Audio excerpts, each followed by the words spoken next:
Now, as I mentioned yesterday, of course, Joe Biden has turned 80, but there were no public celebrations for what is a significant birthday, just a slice of cake with his wife Jill and the family.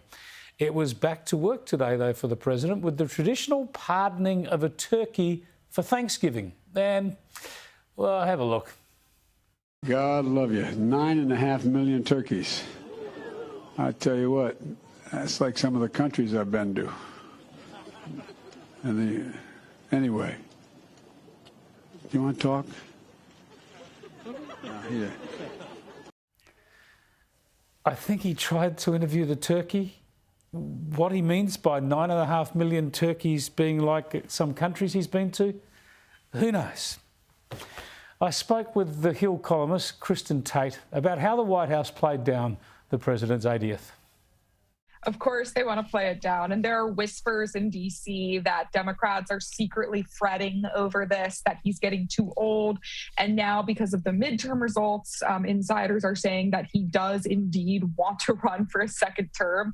So, people at his party are getting nervous about his age. But look, Chris, I'm not one of these people who says, oh, you shouldn't run for president if you're over 80 or however old you are. I think people age at different rates. It just so happens that this particular president, Joe Biden, he is aging quickly in the sense that he's not fully with it at this point. He hasn't been for years. We can all see it. He loses his train of thought. He can't speak articulately for long speeches. So, he should be in a nursing home somewhere enjoying his grandkids. But there are plenty of other 80-year-olds who are fully with it and are perfectly capable of running the country or running for public office. Look at Donald Trump. I mean, that guy, you might not like his policies, but he's definitely fully all there. He's aging quite well. In fact, I think he looks younger now than he did when he was in office. I don't know how that guy keeps going with the amount of energy he has. But yeah, I mean, Joe Biden's age is showing it's not good for him. It's not good for the country. And it's really scary because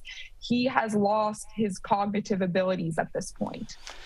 Yeah, it is a worry. He's enjoying his kids in the White House. Of course, less than 2 weeks ago, have a look at what he said.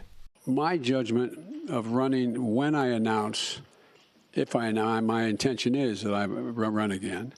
But I'm a great respecter of fate. And this is ultimately a family decision. I think everybody wants me to run, but we're going to have discussions about it. And I don't feel in any hurry one way or another to make that judgment. So, Kristin, what about other Democrats? Who will actually convince the president to announce that he's not running again? What do you expect to unfold both behind the scenes and publicly in coming months?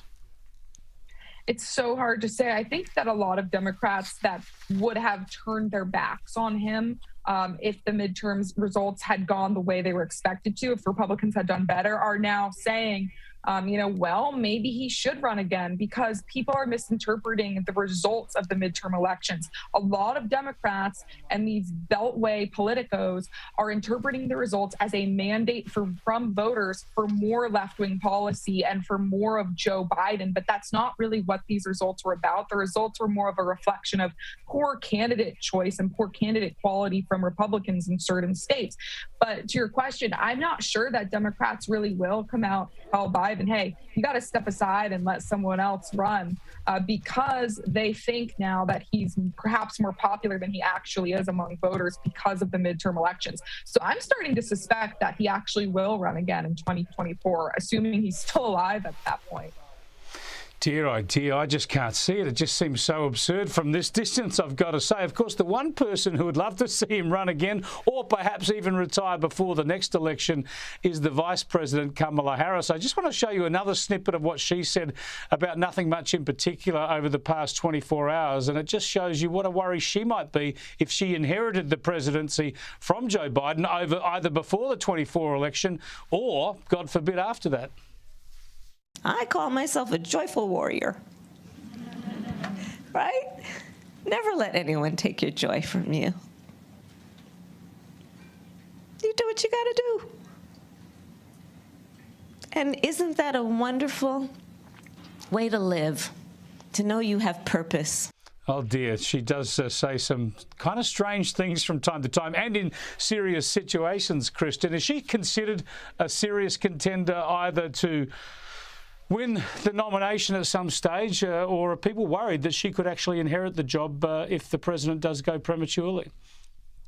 I mean, look, Kamala Harris is one of these politicians that the Beltway loves, the media loves, but the people just are not crazy for her. She is such a dud with voters. I mean, in the last primary season, in the last presidential election, she was such a dud. She couldn't even make it to her home state of California. She dropped out before that. She didn't do well with women. She didn't do well with black voters. She's just so unlikable and does not have that gravitas that Obama had. She's not an inspirational speaker. So I don't suspect she's going to be the one to step in and be the new hero for the Democrats if Biden does not run. But there are lots of people in the media pulling for her. So, never say never. I just don't think voters are particularly enchanted by her, even on the left. Yeah, I wouldn't have thought so. I want to go to something completely different now, Kristin. And even as a Republican, even most Republicans, I would think, might admire Bobby Kennedy, at least for some of the things he did as US Attorney General and assisting his brother through the Cuban Missile Crisis and the like. And there are these human rights awards handed out in his honour by his family. Unsurprisingly, the president of Ukraine is getting one of those this year, Volodymyr Zelensky. But surely these awards are devalued somewhat because they're going to hand one to Prince Harry and Meghan Markle, apparently for railing against racism. It's so crazy. I mean, these people are completely detached from reality. And Meghan Markle and Prince Harry have done so much to really try to destroy the royal family. And so many people in England are happy, in the UK are happy to see them gone. But here in the US, when they came here, Meghan Markle was quite popular. You could see that in the polls. And now public opinion polls show that Americans are turning their backs on her. That she is just so obnoxious and doesn't know when to just be quiet. And, some things are better kept private. And it's just really not classy how she's airing all of this dirty laundry and complaining about the royal family. It's really not a good look. And people are starting to turn on her here as well. It is a reality TV show. Thanks so much for joining us again, Kristin. Thank you so much for having me, as always, Chris.